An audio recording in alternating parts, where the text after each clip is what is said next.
The Jungle Book. Many strange legends are told of the jungles of far-off India. They speak of Bagheera, the Black Panther, and of Baloo, the bear. They tell of Kaa, the sly python, and of the lord of the jungle, the great tiger Shere Khan. But of all these legends, none is so strange as the story of a small boy named Mowgli. A child, left all alone in the jungle, was found by Bagheera the panther. Bagheera could not give the small, helpless man-cub care and nourishment. So he took the boy to the den of a wolf family with young cubs of their own. That is how it happened that Mowgli, as the man-cub came to be called, was raised among the wolves. Mowgli had lived with the wolves for 10 years, when the wolf pack called a meeting at Council Rock.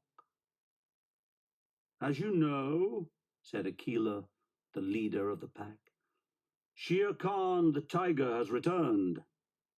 If he learns that our pack is harboring a man-cub, danger will be doubled for all our families. The man-cub can no longer stay with the pack." Out of the shadows stepped Bagheera the panther. "Perhaps I can be of help," said Bagheera. "I know of a man village where he'll be safe." So it was arranged, and when the greenish light of the jungle morning slipped through the leaves, Bagheera and Mowgli set out. All day they walked, and when night fell, they slept on a high branch of a giant banyan tree. All this seemed like an adventure to Mowgli, but when he learned that he was to leave the jungle, he was horrified. "No!" cried Mowgli. "I want to stay in the jungle. I'm not afraid. I can look out for myself." He slipped down a length of trailing vine and ran away. Mowgli soon met a bumbling bear named Baloo. Baloo played games with Mowgli and taught him to live a life of ease. There were coconuts to crack, bananas to peel, and sweet, juicy pawpaws to pick from jungle trees. Colonel Hearty, the proud old leader of the elephant herd, tried to train young Mowgli in military drills as he led his troop trumpeting down the jungle trails. Mowgli was having such fun in the jungle. But the jungle was dangerous. Sly old Kaa the python would have loved to squeeze Mowgli tight in his coils. But Shere Khan the tiger was the real danger to Mowgli. That was because Shere Khan, like all tigers, had a hatred of man. There were other dangers too. One day, Baloo and Mowgli were enjoying a dip in a jungle river. Suddenly, down swooped the monkey folk. They snatched Mowgli from the water before Baloo knew what was happening. They tossed him through the air from hand to hand and swung away with him through the trees. Off in the jungle, Bagheera heard Mowgli's cry and came with a leap and a bound. "The monkeys have carried him off," gasped Baloo. Bagheera and Baloo raced to the ruined city where the monkeys made their home. They found Mowgli a prisoner of the Monkey King. "Teach me the secret of man's red fire," the Monkey King ordered Mowgli, "so I can be like you." It took quite a fight for Bagheera and Baloo to rescue Mowgli. "Look, Mowgli," said Baloo, "I gotta take you to the man village." But alas, the boy would not listen. He kicked up his heels and ran away again.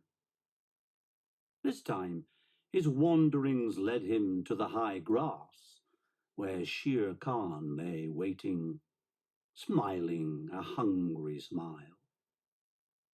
When Mowgli caught sight of the tiger, Shere Khan asked, "Well, man cub, aren't you going to run?" But Mowgli did not have the wisdom to be afraid. "Why should I run?" he asked, staring at Shere Khan as the tiger gathered himself to pounce. "You don't scare me."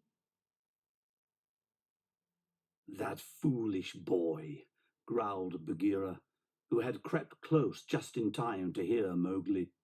Both Bagheera and Baloo flung themselves upon the Lord of the Jungle to save Mowgli once more. They were brave and strong, but the tiger was mighty of tooth and claw. There was a flash of lightning, and a dead tree nearby caught fire. Mowgli snatched a burning branch and tied it to Shere Khan's tail. The tiger, terrified, ran away.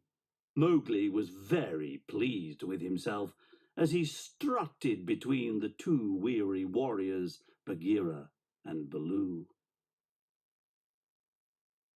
A little later, Mowgli reached the man village. From ahead came a sound he did not know. He peeked through a bush. It was the song of a village girl who had come to fill her water jug. As he listened to the soft notes of her song, Mowgli felt that he must follow the girl. He crept up the path to the village, drawn by the girl and her song. Baloo and Bagheera watched the boy's small figure as long as it could be seen. When Mowgli vanished inside the village gate, Bagheera sighed a deep sigh. "It was bound to happen," he said. "Mowgli is where he belongs now."